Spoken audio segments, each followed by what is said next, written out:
इसमें पहले ये देखा जाता था कि जब भी किसी के साथ साइबर फ्रॉड होता था तो उस प्रकार की विवेचनाएं काफ़ी समय तक पेंडिंग रहती थी और अल्टीमेटली या तो उसमें एफआईआर लगता था या तो वैसे ही ख़त्म कर दी जाती थी। होता ये था कि कभी कभी चार्जशीट लगने के बावजूद भी जो वादी रहता था, जो कंप्लेनेंट रहता था, उसके साथ जस्टिस नहीं हो पाता था, ना उसका पैसा वापस आता था, ना कुछ हो पाता था, वो सिर्फ दौड़ भाग करता रह जाता था। ऐसे में जो एक नई एसओपी लागू हुई है वो ये है कि डीसीपी स्तर से हर जोन के डीसीपी ऑफिस में सूचनाओं का संकलन होगा।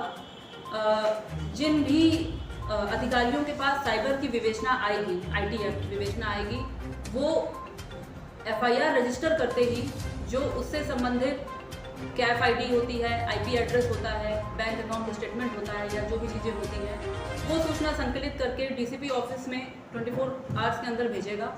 और ये डीसीपी कंसर्न डीसीपी की जिम्मेदारी होगी कि वो उसको तुरंत साइबर सेल में भेज के और वहाँ से इमीडिएट वहाँ के इन्फॉर्मेशन लेके और आईओ को तुरंत अवेलेबल कराए, जैसे कि त्वरित उसमें कार्रवाई हो सके।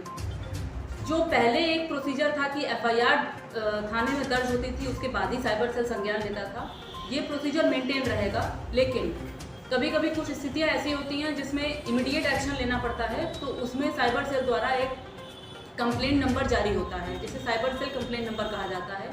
वो साइबर सेल वाले तुरंत संज्ञान में लेके उस कंप्लेंट नंबर को इनिशिएट करके प्रोसीडिंग उसमें आगे कार्रवाई बढ़ा सकते हैं और उसके बाद भी एफआईआर दर्ज हो सकती है। तो अब ये दोनों चीज़ें जारी कर दी गई हैं, जैसे कि साइबर फ्रॉड से रिलेटेड जो मुकदमे हैं, जो पेंडेंसी है लखनऊ में, वो कम हो सके।